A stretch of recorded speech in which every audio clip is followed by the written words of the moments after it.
Ahora nos queda ver el capítulo 14 del libro de Lambén, que es el último capítulo que tenemos en el libro y que de alguna forma recoge en forma de plan todo lo visto anteriormente. Algo que no es muy claro el capítulo 14 es cuál es la tabla de contenidos de ese plan estratégico de marketing.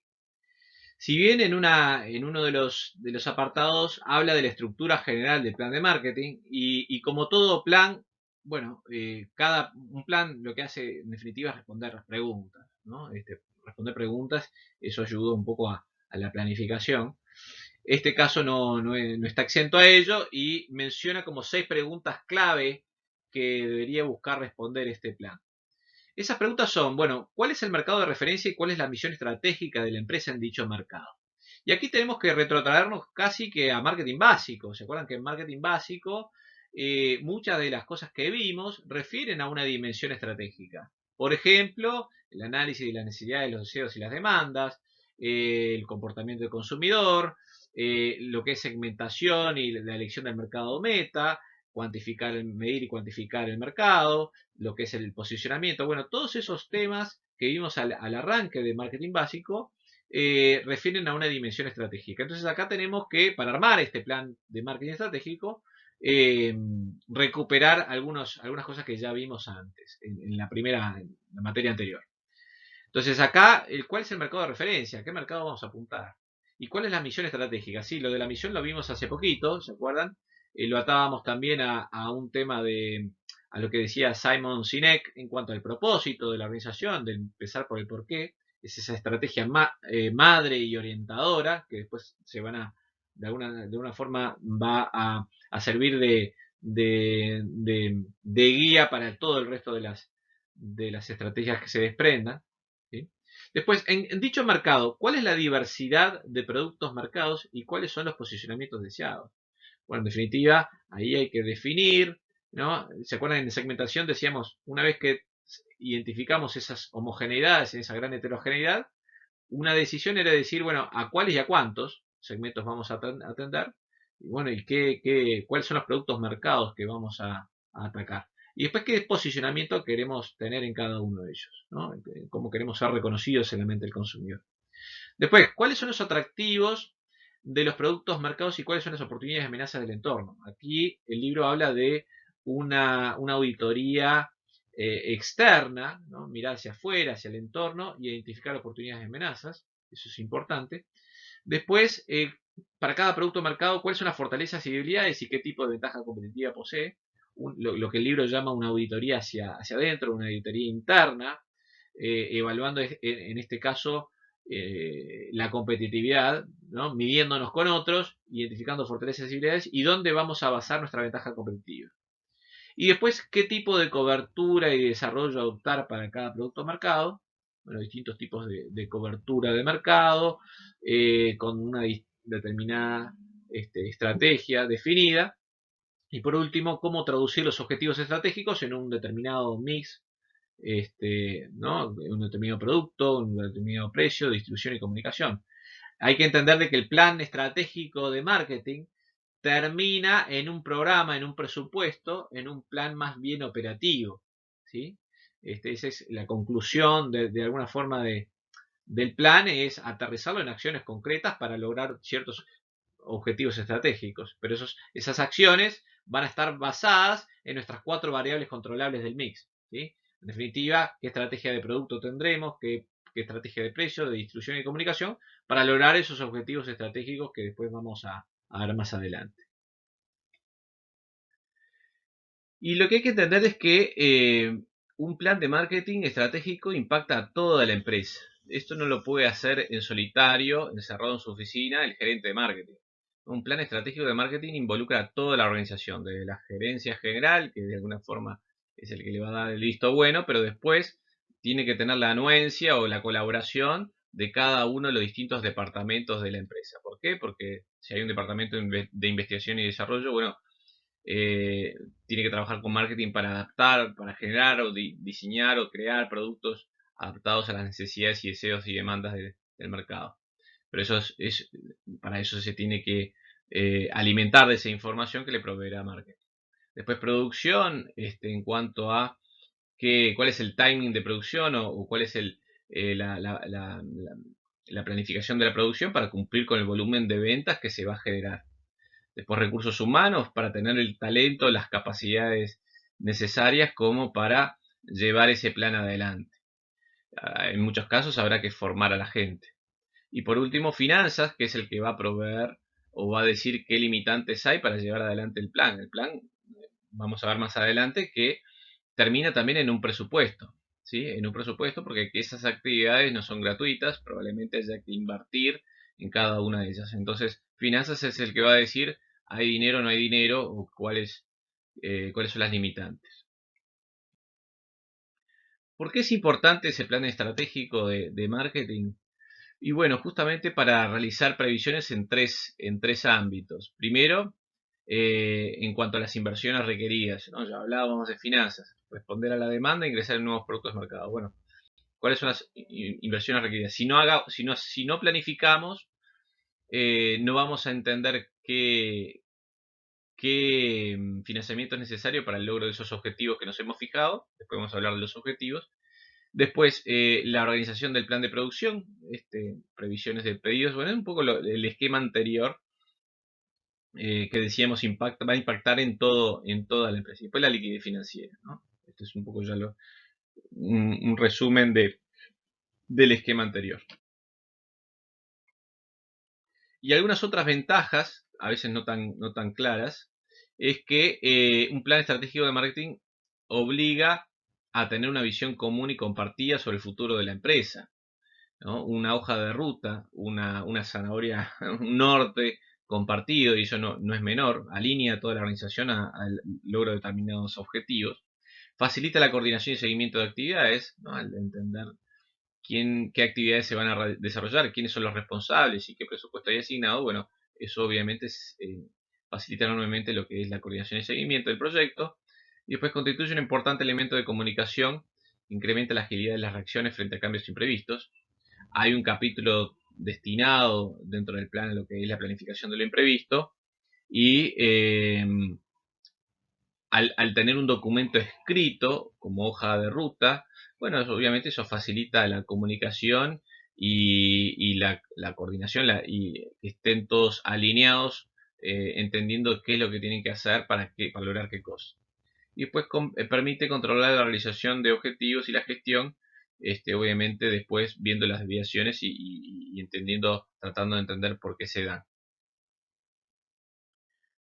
Como toda planificación, muchas veces recibe la crítica de algunos que argumentan en contra de la utilidad de planificar o de la planificación formal. Y ahí vemos tres grandes objeciones que surgen. Por un lado, la falta de información. A ver, para generar un plan, eh, el gerente de marketing o la persona encargada va a necesitar información tanto de mercado, de la competencia, del entorno, y eso muchas veces no se obtiene fácilmente o es sumamente costoso o hay falta de información o incluso en algunos casos hay exceso de información, pero lo que también no se sabe qué tanta información es de fuentes fidedignas ¿no? Vivimos en la época del fake news y demás, entonces a veces hay que separar qué es verdadero de lo que es falso. Pero ahí, en realidad, si bien puede haber un tema de falta de información o incluso de exceso de información, el real problema, en definitiva, no es tanto si hay falta o exceso, sino muchas veces la capacidad de analizar esa información. Eh, a veces no tenemos la capacidad para analizar toda la información que vamos recibiendo, incluso a veces de fuentes internas a la empresa. Entonces, ahí puede haber un problema más bien de análisis que cada vez más se viene solucionando por el lado de la tecnología, sea por ciertos eh, asistido por computadoras cada vez más potentes o por algoritmos basados en inteligencia artificial o por personas que se dedican al análisis de datos, ¿no? Todo lo que tiene que ver con el data analytics. Después la segunda objeción que surge es la inutilidad de la previsión. ¿Para qué en un mundo, en un entorno cada vez más turbulento, para qué planificar cuando seguramente ese plan no se va a cumplir y porque las cosas van a cambiar de un día para otro bueno, lo vivimos este año, ¿no? A septiembre del año pasado, cuando muchas empresas cierran sus planes de marketing o de proyección para el año siguiente, nadie se veía envuelto en una pandemia global. Y obviamente ningún plan de marketing o de empresa se cumplió este año si partimos de septiembre, octubre del año pasado. Entonces, ¿para qué vamos a planificar? Porque nadie tiene la bola de cristal de lo que va a suceder. Pero el hecho de poner mecanismos de vigilancia de ese entorno y bueno, entender cómo ese entorno va cambiando para eventualmente estar preparado y generar reacciones más rápidas, es algo positivo, ¿no? Entonces, lo que realmente se busca justamente es aumentar esa capacidad de reacción y de adaptación al entorno. Porque, a ver, está bien, a septiembre, octubre del año pasado nadie preveía una pandemia, pero ya a enero ya se sabía que había una pandemia. A fines de enero o a principios de febrero ya se sabía que iba a llegar a Uruguay por el aeropuerto Carrasco, si ustedes ven las noticias. O sea que, está bien, no nos dio 3 meses de antelación, tal vez, de que iba a llegar a Uruguay, pero uno, tal vez 2 meses, nos pudo haber generado una concientización de que esto iba a llegar y que podría impactar enormemente la actividad económica. Entonces, algo de previsión nos da. La rigidez del plan, esa es la tercera objeción formal, la tercera objeción a aquellos que critiquen la planificación formal. ¿Qué quiere decir?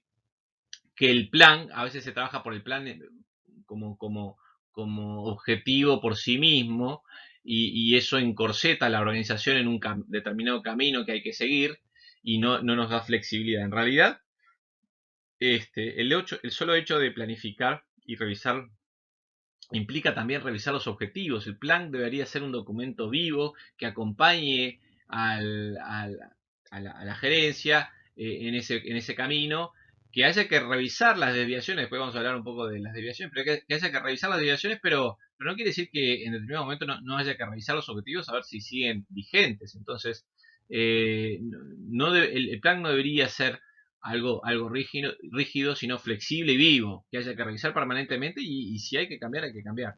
Pero eso no le quita validez a la planificación. Y ahí encontramos, bueno, un poco cuál sería, cómo estructurar el plan, que no es tan claro el capítulo 14, de cómo debería estar estructurado, y encontramos como tres grandes áreas o tres grandes secciones que se descomponen después en subpuntos. Lo primero que habla el capítulo es, bueno, hay que realizar una auditoría de marketing estratégico. ¿Qué implica? Bueno, primero definir esas estrategias orientadoras como es la misión y la visión estratégica, ¿no? Es decir, esa es la estrategia madre. Después, análisis, una auditoría externa, análisis del atractivo del entorno. Después, el tercer punto de esa auditoría es una auditoría interna, un análisis de la competitividad, un análisis hacia adentro en cuanto a las fortalezas, debilidades, determinar en qué vamos a basar nuestras ventajas competitivas y demás. El segundo gran capítulo que habla el libro es la elección de los objetivos y el camino estratégico. En definitiva, un plan tiene que tener ciertos objetivos. Los objetivos pueden ser de diversa índole. Pero bueno, en definitiva hay que definir esos objetivos, hay que elegir un determinado camino estratégico para intentar alcanzar esos objetivos, porque en definitiva definir los objetivos podemos ir por distintas vías. Bueno, ¿cuál es el camino estratégico que vamos a elegir? Y por último, aterrizarlo en un presupuesto, en un plan de acción y en un presupuesto de marketing. Y el tercer gran capítulo que menciona el libro para conformar este plan estratégico es el análisis del riesgo y la planificación de lo imprevisto. En definitiva, construir eventualmente distintos escenarios posibles, ver qué factores hay de riesgo, realizar un test de robustez del plan para ver qué tan robusto es y dónde puede fallar en este análisis de vulnerabilidad. Y por último, la planificación de la urgencia. ¿Qué pasa si todo sale mal o qué pasa si sobreviene una crisis? ¿Cómo responder a esa posible crisis? Bueno, eso es un poco cómo se estructura en este capítulo 14 ese plan estratégico de marketing. Ahora vamos a meternos en cada uno de estos tres puntos, viendo algunas características particulares de los subpuntos. Para la definición de la misión estratégica, bueno, ya lo vimos en su momento cuando hablamos de misión. Es una declaración fundamental de la empresa que de alguna forma la define, ¿no? En qué negocio estamos, cuál es nuestra razón de ser. Hablábamos del propósito, ¿se acuerdan que lo ligábamos a lo que decía Simon Sinek en cuanto a arrancar por el porqué? Muchas veces describe el campo de actividad y el mercado de referencia, expresa su vocación básica, ¿no? Su razón de ser. Y tiene la misión tiene una utilidad interna y una utilidad externa. Internamente ayuda al personal a alinearse, a identificarse con un determinado propósito y a alinearse a determinadas directivas o camino a seguir. Y también favorece a la creación de una cultura empresarial. Y a nivel externo, bueno, contribuye a la creación no solamente de la identidad corporativa, sino también define la manera en que desea ser identificado o vista por distintos stakeholders o personas o partes interesadas en la organización. Clientes, distribuidores, proveedores, accionistas, el público en general, etc. Siguiendo con la auditoría de marketing estratégico, tenemos la auditoría externa, que refiere al análisis de atractivo del entorno, buscando identificar oportunidades y amenazas. Y ahí tenemos, bueno, todo lo que sí tiene que ver con las tendencias o análisis de tendencias de mercado, comportamiento de los consumidores, entorno competitivo, la evolución del macroentorno y lo que tiene que ver con el contexto internacional. Es interesante que el libro pone una serie de cuestionarios que vale la pena leer. Obviamente no vamos a pretender que se acuerden de todos los cuestionarios, pero de alguna forma esos cuestionarios son una guía en cuanto a qué deberíamos tener en consideración o qué deberíamos intentar responder en cada uno de estos puntos. Después tenemos la auditoría interna, un análisis hacia adentro, un análisis de competitividad de la empresa, buscando identificar fortalezas y debilidades que nos sirvan para identificar o delimitar, bueno, cuál serían nuestras ventajas competitivas en el cual basar nuestra estrategia de desarrollo. Y ahí tenemos un análisis de la situación de la empresa, un análisis de los competidores prioritarios, un análisis de la penetración en la distribución y análisis de la fuerza y calidad de la comunicación. En definitiva, es mirarnos hacia adentro y compararnos con nuestros competidores más cercanos, nuestros competidores más directos o más peligrosos. Y entender si tenemos fortalezas comparativamente con ellos, si tenemos debilidades comparativamente con ellos, y ver dónde podemos basar nuestra ventaja competitiva, ¿no?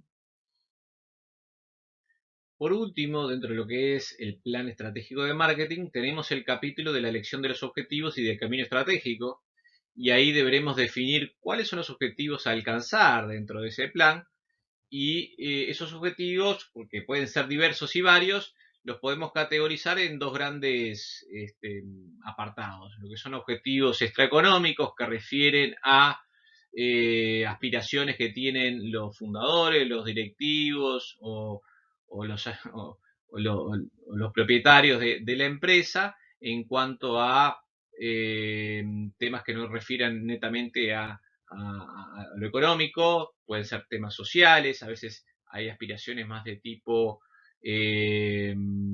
no sé, ambiental, yo que sé, social o algún otro tipo de objetivo que muchas veces está contenido dentro de la misión como parte de ese propósito que trasciende lo que es hacer de esto un negocio rentable. Y después tenemos los objetivos de marketing más de tipo económico, bueno, como por ejemplo objetivos de venta, que pueden ser objetivos en cuanto a cantidad de unidades vendidas de producto, puede ser en cantidad de facturación, puede ser en cuota de mercado que alcanzar. Después objetivos de beneficio, que se refiere más bien no tanto a la facturación o las ventas, sino al beneficio económico. Y por último, objetivos en cuanto a los consumidores, que puede ser en objetivos de posicionamiento, de fidelización, de satisfacción del cliente, etcétera. Los objetivos, bueno, hay algunas características que los objetivos tienen que tener. En inglés se les llaman los objetivos SMART. Cada letra de esa palabra SMART quiere decir inteligente en inglés. Cada una de esas letras quiere decir algo de cómo deben ser los objetivos. La S tiene que ser específicos. La M tiene que ser, los objetivos tienen que ser medibles, cuantificables. tienen que estar definidos en el tiempo y en el espacio. Hay que poner unas fechas, objetivos y acotarlos o circunscribirlos en determinadas áreas geográficas. Si quiero lograr mayor cantidad de ventas, o bueno, cuánto, en qué momento se va a cumplir y acotado a qué mercado, a Montevideo, a Salto, al Uruguay. Después tienen que ser ambiciosos y bien alcanzables, tienen que poder ser accionables, la empresa debería poder influir o tener capacidad para accionar sobre esos objetivos y no depender de factores externos que no sean accionables por la empresa. Y bueno, y hay alguna característica más que deben tener esos objetivos. Después lo que tiene que ver con la elección del camino estratégico, bueno, una vez definidos esos objetivos, bien dimensionados y acotados en el tiempo, bueno, ¿cómo alcanzarlos? ¿Cuál es el camino estratégico? Porque, de nuevo, las estrategias pueden ser bien diversas. Yo podría tratar de, ¿se acuerdan cuando hablábamos de las estrategias competitivas? Bueno, yo puedo asumir una, una actitud de retador al líder, si no soy el líder, o puede ser asumir una estrategia más de seguidor o de especialista. Bueno, hay distintas formas posibles de alcanzar los objetivos. Entonces acá es elegir las estrategias más adecuadas y enunciarlas para que queden bien claras. Y por último, definir los objetivos, la estrategia, el camino estratégico para alcanzarlos, bueno, asignar un presupuesto, un plan de acción y un presupuesto. ¿Sí? Eso hay que transformar esos objetivos y ese camino estratégico en acciones concretas, en lo que denominamos frecuentemente un plan de trabajo, un programa, un cronograma de actividades, eh, con responsables, ¿no? Para cada una de esas actividades, que dentro de la organización cada uno sepa qué rol tiene que asumir y quién es responsable de realizar esa actividad en función del tiempo, una especie de diagrama de Gantt, se utiliza muy frecuentemente para trazar un programa.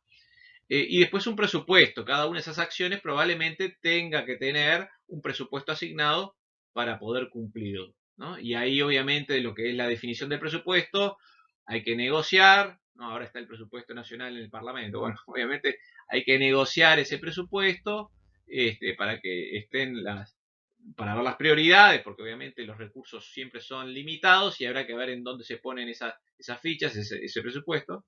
Después de negociar el presupuesto, analizar las distintas desviaciones y empieza a ejecutar y se analizan las desviaciones con respecto al plan, ¿no? Lo real se compara y se ejecuta y se compara lo real versus lo planificado y entender a qué se deben esas desviaciones. Y ahí se muestra esta gráfica que de alguna forma describe tres líneas y, a ver, vamos a tratar de explicarlas. Dice cifras de ventas en función del tiempo, ¿no? Y el análisis de las desviaciones. Bueno, la primera línea que dice rendimiento vegetativo. Ese es cómo evolucionaría nuestras ventas si no cambiamos si no cambiamos nada. Es decir, si seguimos como está, si no nos fijamos nuevos objetivos, nuevos impulsos para tratar de mejorar. Si seguimos como veníamos, ¿no? Obviamente hay una evolución, hay un crecimiento vegetativo, producto de que, o sea, pasa el tiempo y eventualmente más gente conoce nuestros productos, puede ser que la población crece y hay más gente que nos va a comprar, pero no hacemos grandes esfuerzos para cambiar nada, ¿sí? Ese es el rendimiento vegetativo, es cómo evolucionarían nuestras ventas si nos mantenemos como más o menos como estamos. Después hay otra línea, después está el rendimiento deseado, que es con planificación, ¿no? Donde esperaríamos, con todos los cambios, los objetivos planteados y los cambios que pensamos introducir, donde pensamos que nos podríamos estar ubicando, ¿no? En ese rendimiento deseado. Lo que queremos, lo que aspiramos crecer. Y pueden haber dos tipos de desviaciones, ¿no? La primera desviación, que es la gris, desviación operativa, que es ese crecimiento producto de la mejora de lo que hacemos, pero sin cambiar grandemente la estrategia, es decir, siguiendo con nuestros productos marcados, es decir, apuntando con los mismos productos de los mismos mercados, pero tal vez con una mejor productividad, una mejor penetración, o aplicaremos más bien penetración de mercado, cómo podemos hacer más y mejor de lo mismo, pero sin grandes cambios estratégicos. Esa es la desviación operativa, es mejorar las cosas, producto de de ese empuje, de esa planificación, esos objetivos, pero buscando una mayor penetración, pero no realizando cambios estratégicos fundamentales. Y después la desviación estratégica ahí sí, ahí es introduciendo, por ejemplo, productos nuevos, actividades nuevos, apuntando a mercados nuevos, ¿no? Esto lo podemos atar a lo que veíamos un poco de las estrategias esas de crecimiento de la matriz Ansoff, ¿no? La desviación operativa lo podemos asociar a lo que es penetración, es decir, bueno, hacer más y mejor de lo mismo, pero ya cuando introducimos nuevos mercados, nuevos productos, eventualmente hasta diversificación, bueno, ahí hay una desviación estratégica, es un impulso producto de cambios más sustanciales en la estrategia. De alguna forma, bueno, así se entendería esta gráfica. Y por último, el último capítulo de ese plan estratégico de marketing refiere al análisis del riesgo y la planificación de lo imprevisto. Bueno, todo plan debería introducir qué pasa si los supuestos sobre los que está basado el plan no se cumplen, o qué condiciones del entorno podrían cambiar que me ponen en jaque nuestro plan.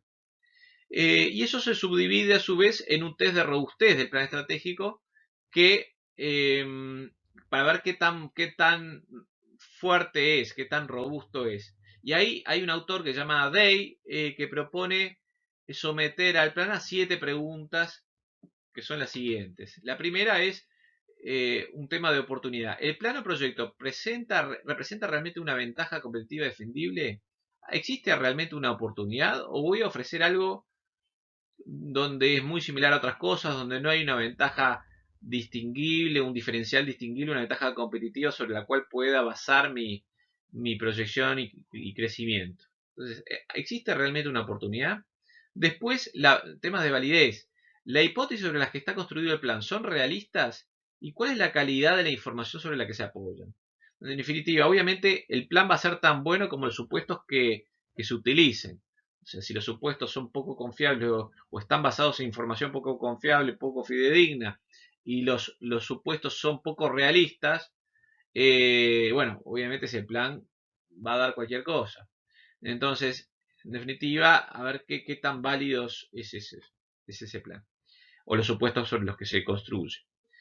La tercera pregunta refiere a la factibilidad. ¿Tenemos los recursos financieros, humanos, el know-how, el saber hacer y la voluntad de éxito necesarios? No tenemos lo que se. Porque el plan puede estar fantástico, puede quedar divino, pero también no tener la capacidad para ejecutar ese plan. Entonces, en definitiva, ¿es factible ese plan con los recursos que disponemos? ¿O habrá que conseguirlos? ¿No? Habrá que buscarlos. Después, lo referente a la coherencia. ¿Los elementos del plan son coherentes entre sí desde el punto de vista interno y en relación a las características del entorno? Ahí hay que ver el plan como un todo, ¿no? Como un todo complejo e interrelacionado. Es decir, ¿están de acuerdo los objetivos con la estrategia o están de acuerdo los objetivos con el análisis que hicimos hacia afuera y hacia adentro? O sea, todo tiene que tener una cierta coherencia, si no, el plan seguramente no va a fallar. Después, lo que refiere, la quinta pregunta refiere a la vulnerabilidad. ¿Cuáles son los riesgos y los factores que van a determinar el éxito o fracaso?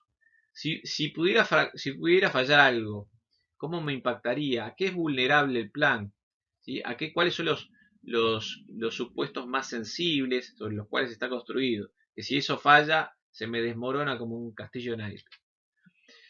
Después, la flexibilidad. ¿En qué medida estamos atrapados por nuestras propias elecciones? Es decir, ¿qué tan rígido, se acuerdan, no?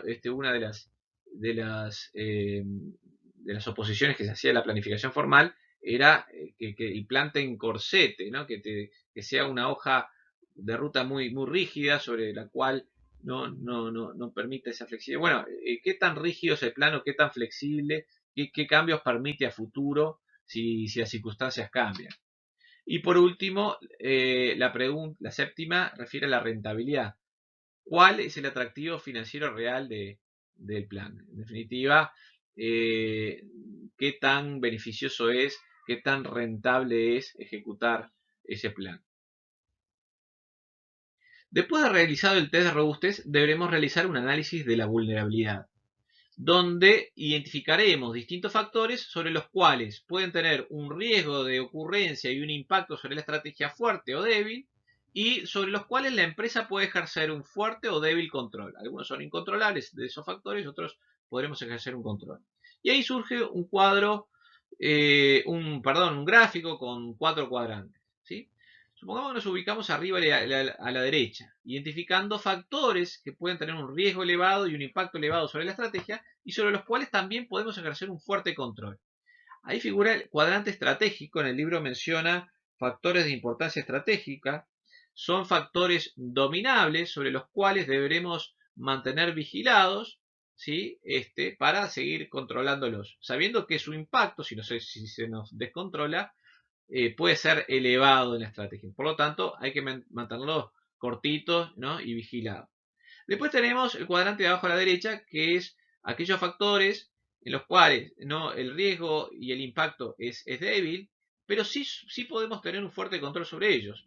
Ahí figura el cuadrante de ajuste fino, en el libro lo llama problemas operativos.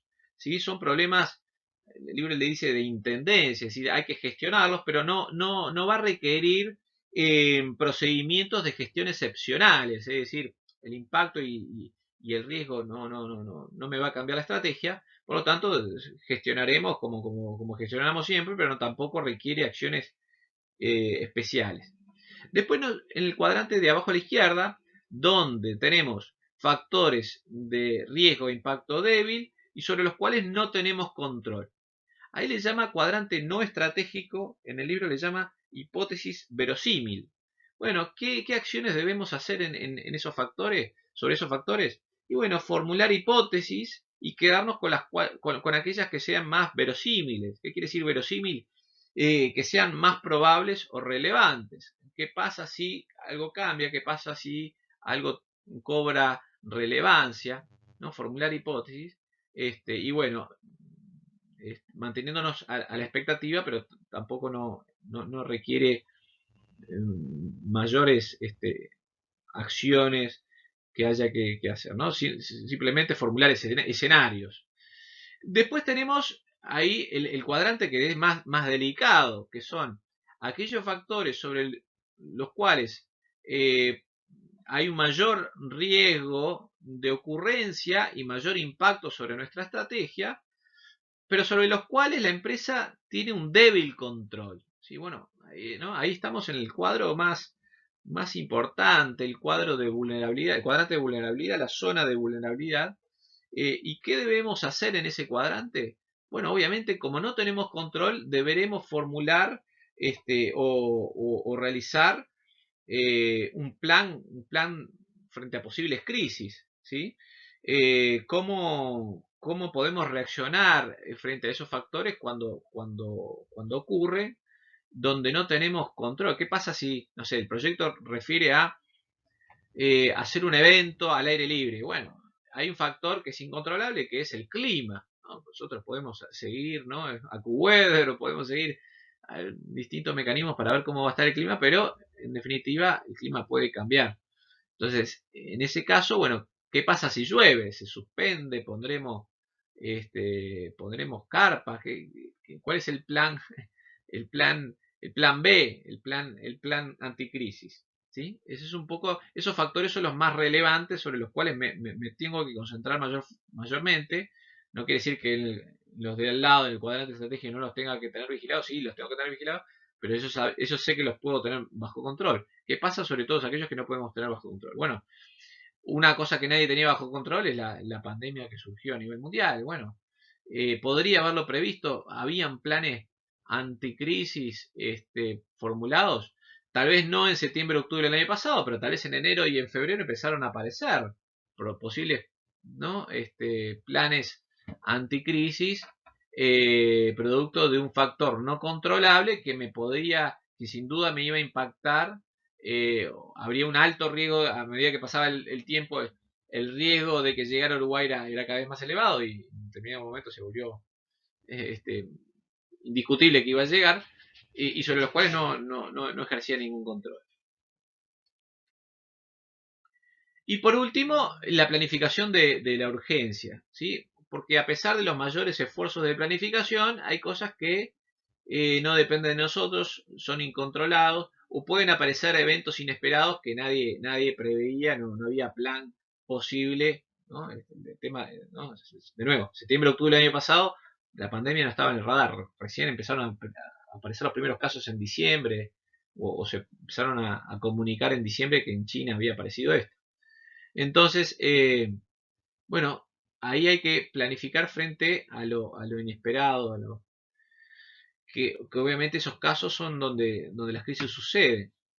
Entonces, ¿cuáles son las características o elementos que definen una crisis? Bueno, es un problema que se presenta inesperadamente, nadie lo esperaba, plantea nuevos problemas donde no hay una experiencia, no tenemos un historial o a ver, yo supongo que para la próxima pandemia muchos vamos a estar más preparados que para esta. Nunca nadie en Uruguay, por lo pronto, había vivido una pandemia de este estilo. En el mundo tampoco, creo yo. La última se habla de la gripe española hace ya mucho tiempo. Entonces, no hay una experiencia previa. Incapacidad de reacción lleva a pérdidas financieras o de oportunidades, donde obviamente en muchos casos significó el cierre de empresas porque hubo un parate total en la actividad. La respuesta es urgente y no puede gestionarse por los sistemas y procedimientos habituales. Hay que generar acciones específicas, diseñadas a medida, para repeler o tratar de mitigar un poco los efectos de esa crisis. Y siguiendo con lo que es la planificación de la urgencia, bueno, Ansoff, ya conocido por su matriz, cuando vimos la estrategia de crecimiento, bueno, Ansoff también ha escrito sobre la crisis y dice que el plan de gestión de crisis debería tener las siguientes características, ¿no? Cómo realizar un plan anticrisis o de gestión de crisis más bien. Un sistema de comunicación de urgencia, ¿no? ¿Cuáles son las vías? A ver, los mecanismos habituales muchas veces son lentos, ¿no? Yo le informo a mi supervisor directo, el supervisor directo le informa a su director, el director al gerente, el gerente al... Bueno, eso podría ser sumamente lento, y las crisis requieren mecanismos mucho más flexibles y directos. Un reparto de las responsabilidades, bueno, ¿qué rol va a asumir? Muchas veces las crisis se gestionan mal porque nadie sabe qué hacer o quién es el encargado de o el responsable de. Entonces aquí cada uno tiene que tener un rol ya predefinido. La constitución de un grupo ad hoc o un task force, como le llama el libro, es un grupo diseñado, creado específicamente para determinadas cuestiones, ¿no? Para cuando la crisis sucede. Y cada uno con su rol y su responsabilidad y sabe lo que tiene que hacer y reacciona tan pronto surge la crisis. Una preparación y un entrenamiento de este grupo, y muchas veces se establecen simulacros. Esto es muy habitual, por ejemplo, en buques o aeronaves, donde, bueno, ¿qué pasa si hay un amerizaje de un avión? Que si termina en el agua, como sucedió, yo que sé, en un avión que aterrizó en el Hudson. Bueno, tiene que haber un simulacro, ¿no? Cómo se despliegan las balsas o los toboganes inflables. Bueno, tiene que haber un entrenamiento para que la gente sepa qué hacer, en qué momento y demás. Y acá el objetivo, obviamente, no es evitar que la crisis suceda. ¿Por qué? Porque son factores incontrolables. Pero sí mitigar o reducir el impacto, las consecuencias de esa crisis en aquellos riesgos o factores que están en la zona de vulnerabilidad y que puedan ser identificables. Obviamente, hay cosas que tal vez no las vea venir y que se me pasen y no tenga un plan de crisis para algunos factores que no los veo venir. Pero en muchos otros yo puedo construir justamente esos escenarios. Si lo peor sucede, bueno, ¿qué es lo que puedo hacer? Puedo estar preparado, puedo tener un grupo preparado con sus responsabilidades y demás. Y ahí terminamos lo que es el plan estratégico de marketing, entendiendo de que este plan recoge todo lo visto a lo largo del curso, pero también atarlo con lo que vimos en marketing básico, que tiene no solamente muchos temas de la estrategia, sino también que entender de que el plan de marketing está compuesto por un plan estratégico y un plan operativo.